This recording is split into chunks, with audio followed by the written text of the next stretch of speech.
एक छोटे से शांत गांव में जहां सुबह की शुरुआत पक्षियों की चहचहाट से होती थी और शाम ढलते ही पूरा गांव जैसे सुकून की चादर ओढ़ लेता था। वहीं एक साधारण सा घर था, मिट्टी की दीवारें, टीन की छत और आंगन में एक पुराना नीम का पेड़। उस घर में रहते थे रामू और उसकी पत्नी गीता। उनके पास धन दौलत ज्यादा नहीं था, लेकिन उनके दिलों में इतना प्यार था कि कोई भी उन्हें देखकर यही कहता, गरीब है पर खुश बहुत है। रामू सुबह सूरज निकलने से पहले ही उठ जाता था। बिना किसी शिकायत के, बिना थके वह खेतों की ओर निकल पड़ता था। कंधे पर हल, हाथों में मेहनत और आंखों में एक सपना, अपने बेटे को पढ़ा लिखा कर बड़ा आदमी बनाने का। गीता भी उससे कम नहीं थी। वह घर के काम निपटाने के बाद कभी दूसरों के घरों में काम कराती, तो कभी अपने हाथों से कपड़े सिलकर कुछ पैसे जोड़ती। उसके हर छोटे छोटे प्रयास के पीछे सिर्फ एक ही मकसद होता, मेरे बेटे की पढ़ाई कभी नहीं रुकनी चाहिए। उनका बेटा मोहन, वो उनकी दुनिया का सबसे खूबसूरत हिस्सा था। जब मोहन छोटा था तो पूरे घर में उसकी हंसी गूंजती रहती थी। कभी वो आंगन में दौड़ता, कभी नीम के पेड़ के नीचे खेलता और कभी मिट्टी में लिपटकर माँ के पास आ जाता। गीता उसे देखकर मुस्कुराती, उसके गंदे कपड़े साफ करती और प्यार से कहती, तू चाहे जितना भी शरारती हो जाए, मेरे लिए तो हमेशा सबसे प्यारा ही रहेगा। और जब कभी मोहन खेलते खेलते गिर जाता तो गीता दौड़कर उसे अपनी गोद में उठा लेती, जैसे उसे दुनिया की हर तकलीफ से बचा लेगी। उसकी आंखों में आंसू आते तो गीता की आंखें भी भर जाती। रामू यह सब दूर से देखता और उसके चेहरे पर एक सुकून भरी मुस्कान आ जाती। वह अक्सर कहता, हमारा मोहन एक दिन बहुत बड़ा आदमी बनेगा और हमें इस जिंदगी की सारी मुश्किलों से बाहर निकाल कर ले जाएगा। शाम को जब रामू खेतों से लौटता तो थका हुआ जरूर होता, लेकिन जैसे ही मोहन दौड़कर उसके पास आता और उसकी उंगली पकड़ लेता, उसकी सारी थकान जैसे गायब हो जाती। तीनों मिलकर आंगन में बैठते, गीता रोटी बनाती, रामू दिन भर की बातें बताता और मोहन अपनी छोटी छोटी कहानियां सुनाता। वो पल छोटे जरूर थे, लेकिन उन्हीं पलों में उनकी पूरी दुनिया बसती थी। कभी कभी घर में खाने के लिए कम होता था, लेकिन गीता हमेशा कोशिश करती कि मोहन का पेट पहले भरे। खुद भूखी रह जाती, लेकिन बेटे के चेहरे पर मुस्कान देखकर उसे सुकून मिल जाता। उस छोटे से घर में न कोई शिकायत थी, न कोई लालच, बस एक सादा सा जीवन था, जिसमें हर दिन एक नई उम्मीद के साथ शुरू होता था। समय किसी के लिए नहीं रुकता, वो धीरे धीरे अपनी रफ्तार से चलता रहता है और देखते ही देखते छोटे छोटे पल यादों में बदल जाते हैं। मोहन जो कभी आंगन में मिट्टी से खेलता था, अब बड़ा हो चुका था। उसकी आंखों में भी अब वही सपना था जो कभी उसके पिता की आंखों में थे, कुछ बनकर दिखाना, अपने माँ बाप का नाम रोशन करना। गांव के स्कूल से पढ़ाई पूरी करने के बाद उसने शहर जाने का फैसला किया। यह फैसला आसान नहीं था, क्योंकि इसका मतलब था अपने माँ बाप से दूर जाना। जिस दिन मोहन गांव छोड़कर शहर जा रहा था, उस दिन गीता की आंखें बार बार भर आ रही थी। वो बार बार उसके बैग में कुछ न कुछ रख देती। कभी लड्डू, कभी अचार, कभी एक पुराना रुमाल, जैसे हर चीज में अपना प्यार बांधकर भेजना चाहती हो। रामू बाहर खड़ा था, मजबूत बनने की कोशिश कर रहा था, लेकिन उसके अंदर भी एक खालीपन सा था। उसने मोहन के कंधे पर हाथ रखकर कहा, बेटा बस इतना याद रखना, चाहे कितना भी बड़ा बन जाना, पर अपने माँ बाप को कभी मत भूल जाना। मोहन ने सिर हिलाया, लेकिन शायद उसे भी अंदाजा नहीं था कि शहर की दुनिया इंसान को कितना बदल देती है। शहर में शुरुआत आसान नहीं थी। छोटे से कमरे में रहना, खुद खाना बनाना, पढ़ाई और काम के बीच में संतुलन बनाना, सब कुछ नया था। लेकिन मोहन ने हार नहीं मानी थी। वो रात रात भर पढ़ाई करता, दिन में छोटे मोटे काम करता और हर मुश्किल को पार करता गया। उसकी मेहनत रंग लाई और एक दिन उसे एक अच्छी नौकरी भी मिल गई। उस दिन उसने सबसे पहले अपने माँ बाप को फोन किया। फोन उठाते ही गीता की आवाज आई, हेलो बेटा, खाना खाया? मोहन की आंखें भर आई। उसने खुश होकर कहा, माँ मेरी नौकरी लग गई। उधर गांव में जैसे त्योहार सा माहौल हो गया। रामू ने पूरे गांव में मिठाई बांटी। हर किसी से गर्व से कहता, मेरा बेटा अब शहर में बड़ा आदमी बन गया है। कुछ समय तक सब कुछ पहले जैसा ही रहा। मोहन रोज फोन करता, माँ से हालचाल पूछता, पिता से काम कम करने को कहता। लेकिन धीरे धीरे वक्त बदलने लगा। अब फोन रोज की जगह हफ्तों में आने लगे। बातें छोटी हो गई। हाँ माँ सब ठीक है, बाद में बात करता हूँ। गीता हर शाम दरवाजे पर बैठ जाती, हाथ में पुराना फोन लेकर, जैसे अभी बेटे का कॉल आएगा। हर बार जब फोन बजता उसका दिल जोर से धड़कने लगता, लेकिन कई बार वो किसी और का कॉल होता। रामू सब समझता था, लेकिन कुछ कहता नहीं था। वो बस चुपचाप आसमान की तरफ देखता और सोचता, शायद यही जिंदगी का तरीका है। बच्चे बड़े होकर दूर हो जाते हैं। शहर ने मोहन को कामयाबी दी, लेकिन उसी के साथ धीरे धीरे उससे उसका बचपन, उसकी मासूमियत और अपनेपन की वो गर्माहट भी छीन ली। उसे खुद भी पता नहीं चला कि कब वो अपने सपनों के पीछे भागते भागते उन लोगों से दूर होता चला गया, जिन्होंने उसे सपना देखना सिखाया था। समय के साथ मोहन की जिंदगी और भी बदलने लगी थी। शहर की चमक, नई नौकरी और नई नई जिम्मेदारियों के बीच अब उसके जीवन में एक नया मोड़ आने वाला था। उसकी शादी। रामू और गीता के लिए यह खबर किसी सपने से कम नहीं थी। उन्होंने हमेशा चाहा था कि उनके घर में भी खुशियों की नई शुरुआत हो। बहू आए, आंगन में फिर से रौनक लौटे और घर में हंसी की आवाजें गूंजे। शादी बड़े धूमधाम से हुई। गांव का छोटा सा घर पहली बार इतने सालों बाद इतना सजा हुआ दिख रहा था। गीता की आंखों में खुशी के आंसू थे।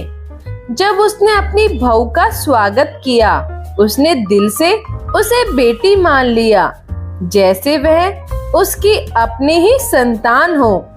शुरुआत के कुछ दिन सच में बहुत खूबसूरत थे। घर में हंसी थी, बातचीत थी, साथ में खाना बनाना, साथ में बैठकर खाना खाना, सब कुछ वैसा ही था जैसा रामू और गीता ने हमेशा सोचा था। लेकिन धीरे धीरे जैसे जैसे दिन बीतते गए, वैसे ही चीजें बदलने लगी। बहू को गांव का माहौल पसंद नहीं आने लगा। उसे मिट्टी का घर सादा जीवन, सुबह की जल्दी उठने की आदत, सब कुछ अलग और मुश्किल लगने लगा। वह अक्सर मोहन से कहती, यहाँ रहना मेरे लिए आसान नहीं है। शहर की जिंदगी अलग होती है। शुरू में मोहन उसे समझाने की कोशिश करता, लेकिन धीरे धीरे वो खुद भी उसकी बातों से सहमत होने लगा। अब घर में छोटी छोटी बातों पर खामोशी छाने लगी। गीता, जो हर काम मुस्कुराकर करती थी, अब धीरे धीरे चुप रहने लगी। उसे समझ नहीं आता था कि वह क्या गलत कर रही है।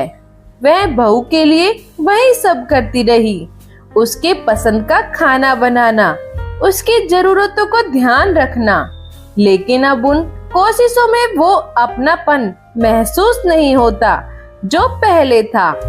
रामू सब कुछ देख रहा था। वह समझ रहा था कि घर में कुछ बदल रहा है, लेकिन वह कुछ कह नहीं पाता था। उसे डर था कि कहीं उसकी एक बात से उसका बेटा उससे दूर ना हो जाए। मोहन भी अब बदल चुका था। वो पहले जैसा नहीं रहा था। वो अपने माँ बाप की बातों को सुनता जरूर था, लेकिन अब उनमें वो ध्यान नहीं था, वो अपनापन नहीं था। कई बार जब गीता उससे कुछ कहती तो वह जल्दी में बस इतना कह देता, माँ अभी टाइम नहीं है, बाद में बात करते हैं, और वो बाद में कभी आता ही नहीं था। घर जो कभी हंसी और प्यार से भरा रहता था, अब धीरे धीरे खामोशी में बदलता जा रहा था। एक ही छत के नीचे रहते हुए भी सबके बीच दूरी बढ़ती जा रही थी। गीता रात को चुपचाप आंगन में बैठ जाती, आसमान की तरफ देखती और सोचती, क्या यही वही घर है जहाँ कभी मेरा बेटा मेरे बिना एक पल भी नहीं रहता था। रामू उसके पास आकर बैठता, लेकिन दोनों के बीच अब शब्द कम और खामोशी ज्यादा होती थी। यह वह दौर था जब रिश्ते टूटते नहीं हैं, बस धीरे धीरे अंदर से खाली होने लगते हैं, और उसी खालीपन में एक ऐसा फैसला जन्म लेता है जो पूरे परिवार की किस्मत बदल देता है। समय अपनी चाल चल रहा था, लेकिन उस घर के अंदर जैसे सब कुछ धीरे धीरे टूट रहा था। वो घर जहाँ कभी हंसी की आवाजें गूंजती थी, अब खामोशी से भरा हुआ था। मोहन, जो कभी अपने माँ बाप के बिना एक दिन नहीं रह सकता था, अब उनके सामने होते हुए भी उनसे दूर हो चुका था। उसकी दुनिया अब उसकी नौकरी, उसकी जिम्मेदारियों और उसकी पत्नी तक सीमित हो गई थी। एक रात जब सब लोग खाना खाकर अपने अपने कमरों में जा चुके थे, मोहन अपने कमरे में बैठा था।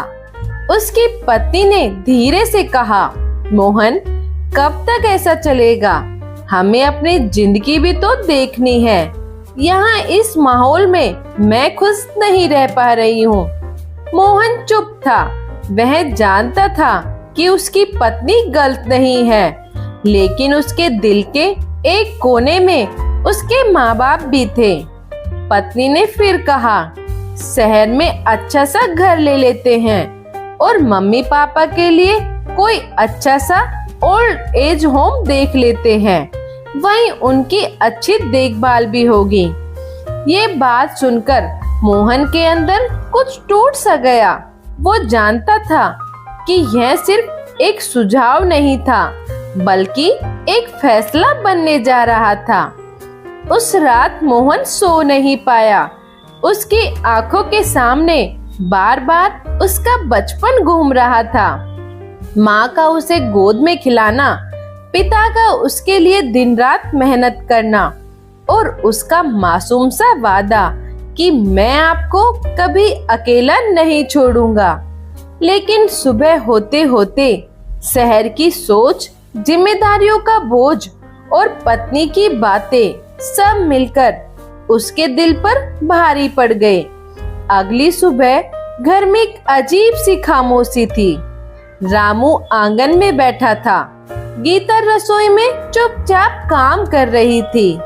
मोहन धीरे धीरे उनके पास आया। उसके कदम भारी थे, आवाज धीमी थी और दिल बहुत बेचैन था। उसने हिम्मत जुटाई और कहा, पापा, मुझे आपसे एक बात करनी है। रामू ने उसकी तरफ देखा और मुस्कुराकर बोला, हाँ बेटा, बोल, क्या बात करनी है। मोहन कुछ पल चुप रहा, जैसे शब्द गले में ही अटक गए हो। फिर उसने धीरे से कहा, पापा, मैं सोच रहा था कि आप लोग ओल्ड एज होम चले जाएं। ये सुनते ही जैसे समय वहीं थम गया। रसोई में खड़ी गीता के हाथ रुक गए। आंगन में बैठा रामू जैसे पत्थर बन गया। गीता धीरे धीरे बाहर आई। उसकी आंखों में सवाल थे, दर्द था और एक उम्मीद भी कि शायद उसने गलत सुना हो। लेकिन मोहन ने अपनी नजरें झुका ली। रामू ने कांपती आवाज में पूछा, बेटा, क्या हम इतने बोझ बन गए हैं? मोहन के पास कोई जवाब नहीं था। उसकी खामोशी ही उसका जवाब था।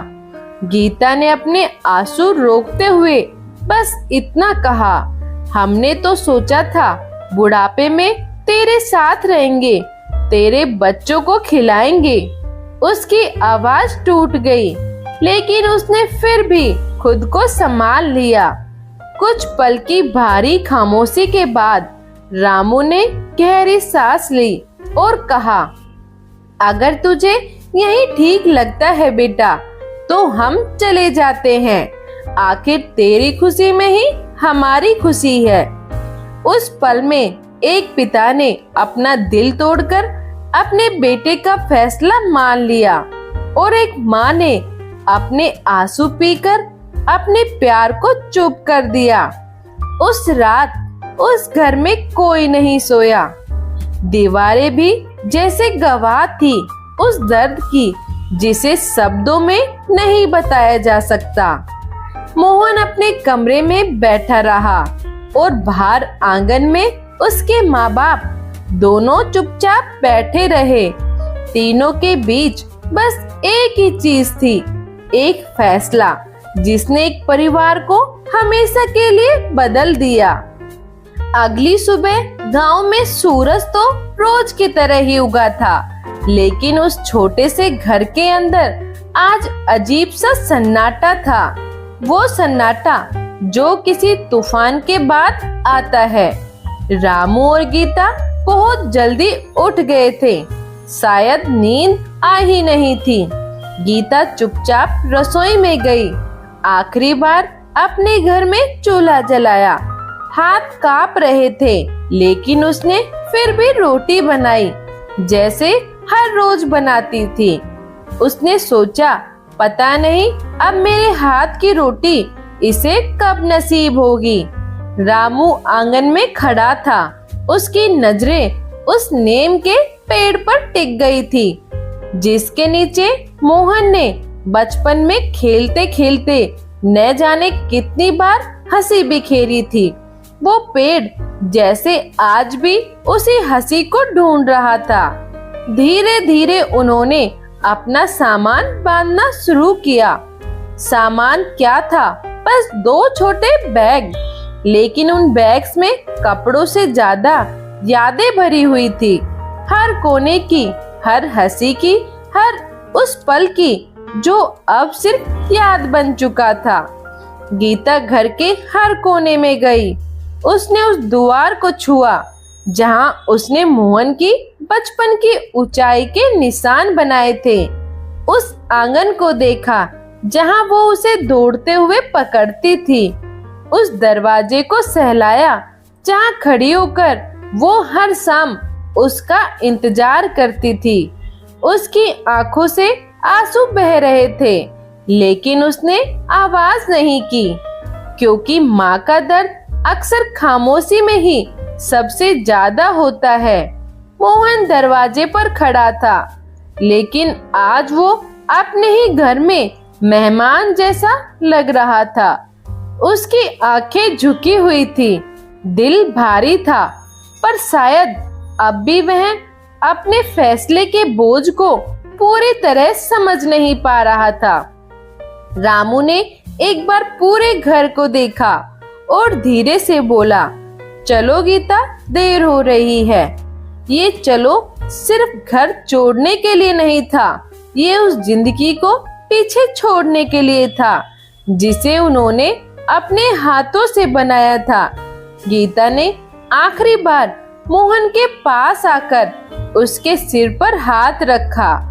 उसके हाथ कांप रहे थे, लेकिन प्यार वही था जो हमेशा था। उसने बहुत धीरे से कहा, खुश रहना बेटा, बस इतना ही। न कोई शिकायत, न ही कोई सवाल किया, दिया तो सिर्फ दुआ दी। मोहन की आंखों में आंसू आ गए, लेकिन वह कुछ नहीं कह पाया। शायद शब्द उसके पास थे ही नहीं। रामू ने भी उसके कंधे पर हाथ रखा और कहा, अपना ख्याल रखना बेटा। और फिर दोनों मुड़ गए। धीरे धीरे वो घर से बाहर निकलने लगे। उनके कदम भारी थे, लेकिन उन्होंने एक बार भी पीछे मुड़कर नहीं देखा, क्योंकि कभी-कभी पीछे देखने से दर्द और बढ़ जाता है। लेकिन गीता कुछ कदम चलने के बाद खुद को रोक नहीं पाई। उसने एक बार पीछे मुड़कर देखा।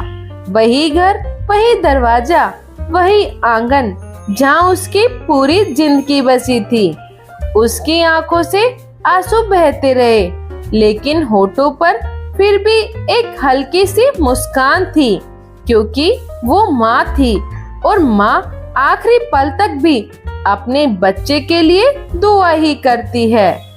उस दिन वो घर बड़ा हो गया, लेकिन उसमें रहने वाले दिल बहुत छोटे पड़ गए। रामू और गीता के जाने के बाद घर वैसा ही था।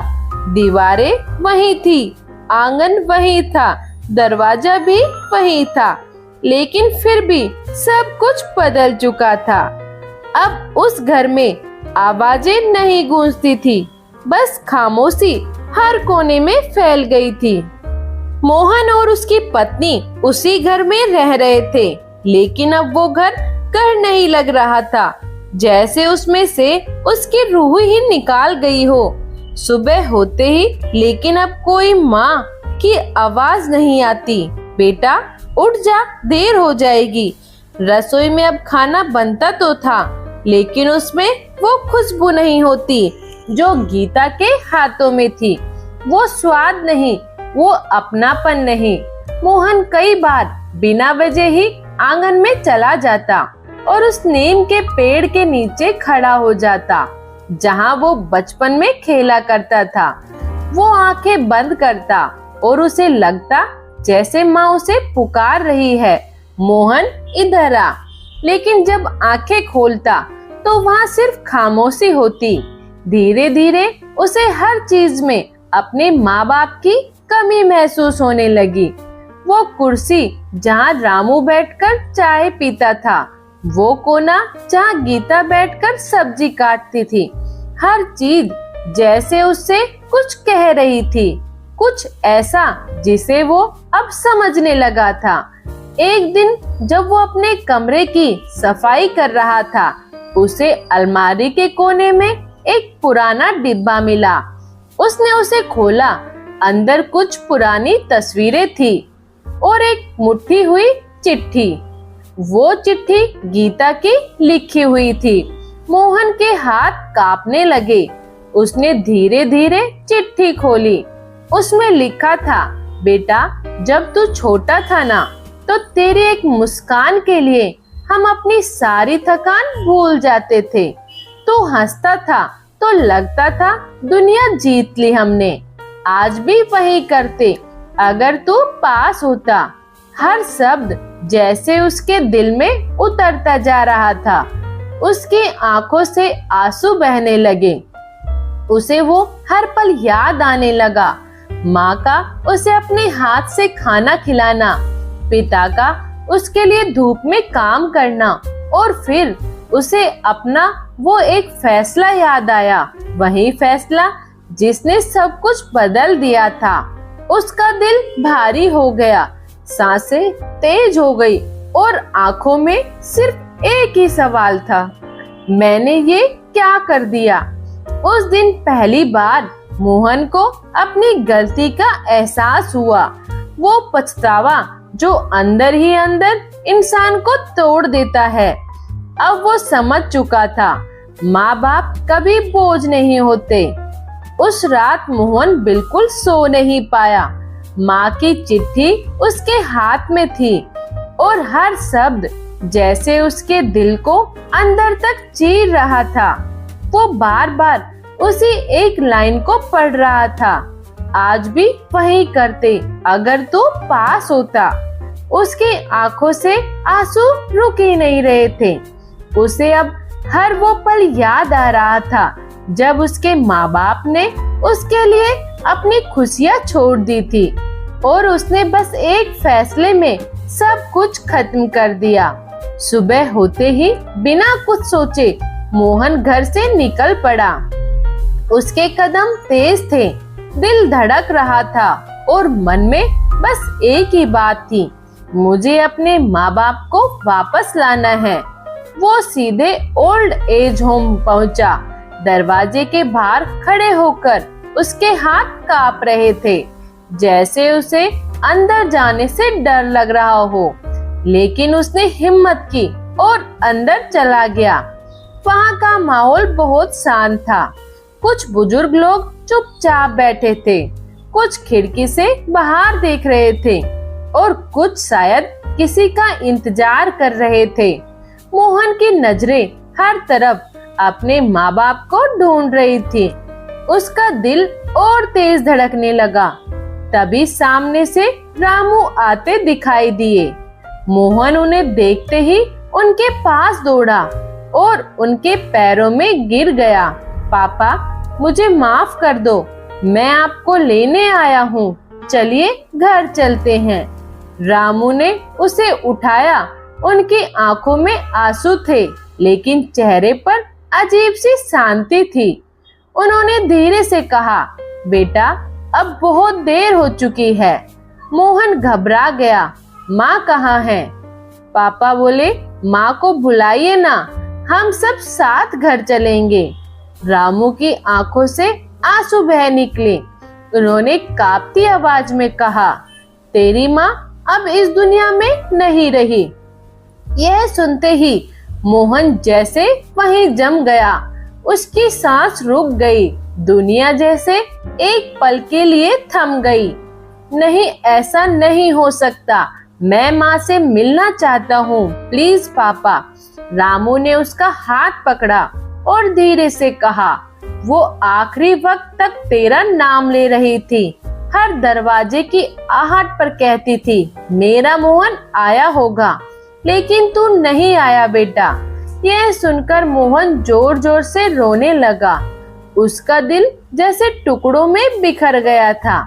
वो जमीन पर बैठ गया और सिर पकड़कर बस रोता रहा। उसे अब समझ आया था, उसने सिर्फ अपने माँ बाप को नहीं छोड़ा था, उसने अपनी पूरी दुनिया खो दी थी। रामू ने उसे संभाला, लेकिन उनकी अपनी आंखें भी नम थी। उन्होंने बस इतना कहा, बेटा, माँ बाप कभी बोझ नहीं होते, वो छाया होते हैं जो आखिरी सांस तक अपने बच्चों को धूप से बचाते हैं। मोहन चुप था, क्योंकि अब उसके पास कोई शब्द नहीं बचे थे। उस दिन वो अपने पिता को तो साथ ले आया, लेकिन अपनी माँ को हमेशा के लिए खो चुका था। घर वापस आया, वही पुराना दरवाजा उसके सामने खड़ा था, वही आंगन, वही नीम का पेड़, सब कुछ वैसा ही था। लेकिन आज पहली बार उसे लगा, ये घर अब उसका नहीं रहा। जैसे इस घर की हर चीज उससे सवाल कर रही हो। उसने धीरे से दरवाजा खोला। दरवाजे की वो हल्की सी आवाज जो पहले उसे सुकून देती थी, आज उसके दिल में चुभ गई। वो अंदर कदम रखता और जैसे ही उसकी नजर आंगन पर पड़ती है, उसे अपना बचपन दिखाई देता है। वो खुद छोटा सा मिट्टी में खेलता हुआ और पीछे से माँ की आवाज, मोहन गिर जाएगा बेटा। वो एक पल के लिए ठहर जाता है, लेकिन जैसे ही हकीकत सामने आती है, वो आवाज गायब हो जाती है और बचती है तो सिर्फ खामोशी। वो धीरे धीरे घर के अंदर जाता है, हर कदम भारी, हर सांस बोझिल। वो उस कमरे में जाता है जहाँ कभी उसकी माँ बैठा करती थी। वो कोना खाली था, लेकिन उसे साफ दिख रहा था। माँ वहीं बैठी है, हाथ में आटा लगा है और मुस्कुराकर कह रही है, आ गया मेरा बेटा। उसकी आंखों से आंसू गिरने लगते हैं। वो दीवार को पकड़कर खड़ा हो जाता है। फिर उसकी नजर उस कुर्सी पर जाती है जहां उसके पिता बैठा करते थे, लेकिन आज उस घर में सिर्फ वो था और उसके अंदर का खालीपन। उसकी पत्नी जो कभी इस घर को अपना नहीं मान पाई, वो भी अब इस दुनिया में नहीं थी। कुछ महीनों पहले ही एक बीमारी ने उसे छीन लिया था और अब मोहन के पास ना माँ थी, ना वो आवाज, ना वो साया और ना ही वो इंसान जिसके लिए उसने सब कुछ खो दिया था। वो धीरे धीरे आंगन में आकर बैठ जाता है, उसी नीम के पेड़ के नीचे। आंखें बंद करता है तो पूरा अतीत सामने आ जाता है। माँ की हंसी, पिता की मेहनत और उसका अपना बचपन।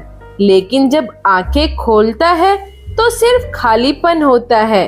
वो फूट फूट कर रोने लगता है और पहली बार सच में टूट जाता है। वो आसमान की तरफ देखकर कहता है, माँ एक बार आ जाओ, मैं सब ठीक कर दूंगा। मैं आपको कहीं नहीं जाने दूंगा, प्लीज माँ। लेकिन अब कोई जवाब नहीं आता, क्योंकि कुछ गलतियाँ सिर्फ माफ नहीं होती और कुछ लोग एक बार चले जाए तो फिर कभी वापस नहीं आते। उस दिन उस घर में सिर्फ एक इंसान रह गया था और उसके साथ उसकी यादें और एक ऐसा पछतावा जो अब उसकी आखिरी सांस तक उसका साथ देगा। आज की भागदौड़ भरी जिंदगी में हम अपने सपनों के पीछे इतने खो जाते हैं कि उन लोगों को ही भूल जाते हैं जिन्होंने हमें सपने देखना सिखाया था। माँ बाप कभी बोझ नहीं होते, वो हमारी जिंदगी की नींव होते हैं। जब तक वो हमारे साथ होते हैं, हम कभी सच में अकेले नहीं होते। लेकिन अफसोस, हम उनकी कीमत तब समझते हैं जब वो हमारे पास नहीं रहते। इसलिए वक्त रहते अपने माँ बाप को समय दो, प्यार दो, क्योंकि बाद में सिर्फ पछतावा ही बचता है और वो किसी काम का नहीं आता। यह कहानी एक ऐसे बेटे की है जो अपने सपनों और नई जिंदगी में इतना खो जाता है। माँ बाप जिंदा हो तो कदर नहीं होती और चले जाए तो नींद नहीं आती। जिस घर में माँ बाप होते हैं वही असली जन्नत होती है। हम जिनके सहारे खड़े हुए वही हमें बोझ लगने लगे।